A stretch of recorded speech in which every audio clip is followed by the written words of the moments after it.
So the first question you've got to ask yourself is, why is a video deposition different than any other? Well, this is more than just a typical deposition that I'm going to videotape. This isn't about how to dress, how to make the witness look presentable. These are really different techniques. Video depositions can be something very, very different. And if you think about your training in law school, in most programs, it is absolutely accurate. It's just not complete for every scenario. You know, the traditional depositions are there to uncover facts. You know, they're sleuthing tools. And when you think about it, what are you always taught? Ask the open-ended questions. Who, what, where, when, how. Don't lead the witness. And what do you get with that? Well, you get a lot of discovery material. Often you get long, rambling answers. But that's okay, because you're going to pluck out what you want. And where would you use that kind of technique? At trial, typically.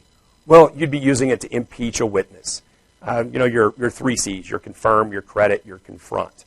That's kind of what the traditional methods teach.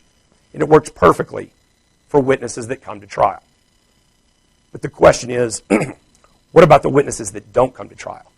What about the witnesses that are outside of the court's trial subpoena power? Keep in mind that the trial subpoena power is much narrower geographically than the deposition subpoena power. So in a federal court, you're stuck at 100 miles from the federal courthouse, though your witnesses may have been 1,000 miles away originally. So in these cases, the video deposition is the trial presentation. And I apologize if my voice is getting a little raspy. Winter colds. But the only time the jury will see your witness is through the video that you develop during the deposition. And if you think about it, you would never put on, especially an adverse witness, with the open-ended questions you typically use in a deposition. The who, what, where. So what does it look like? Think about it from the jury. If you haven't seen a video played back to the jury, it can be a little bit frightening. But what it is you have to take that 7-hour video and trim it down to maybe 10, 15, 20 minutes. Sometimes it's just 5. You can't play all 7 hours. The other piece is it's not just you and the witness in a room taking this video deposition, or you, the witness, and the opposing counsel. One of the important players in the room is going to be the evidence. A lot of times there are documents. They're not particularly fascinating documents, but they're important.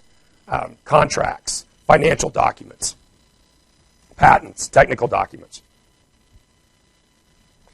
And if you need the jury to see these documents, then you've got to engage them such that they can see the video and the document the witness is testifying about. And that is incredibly tricky.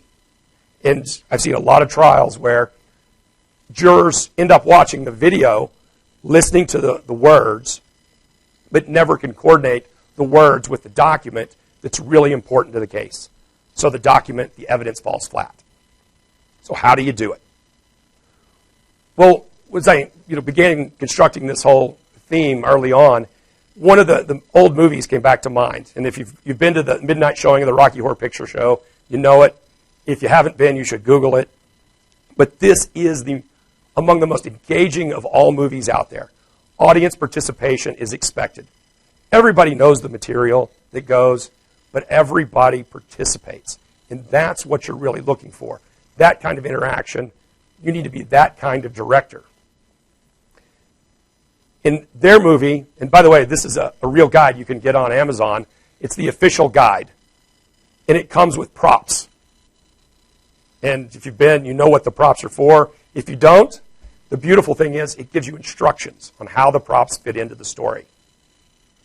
And you can sit and be engaged. Now, this would be a dream scenario to have a jury that engaged.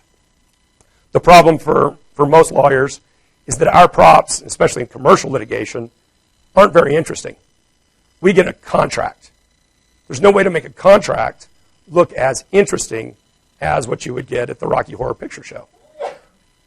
So if you're not careful, the props fall flat. So rule number 1, don't confuse the actors and the props. Those are two different things. In a typical deposition, you would think about just putting a document in front of a witness and say, can you tell me what this document is? But you'd never do that at trial because the document is not the story.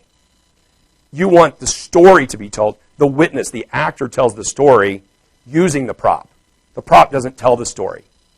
So 3 things in this kind of first rule is, what props do they really need to see? Too many props, they all get lost. What's important? What evidence does the jury really need to see pop?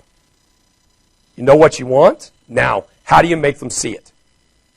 How do you make them really digest it and integrate that evidence into their story? And then finally, how do you make it stand out so they'll remember it?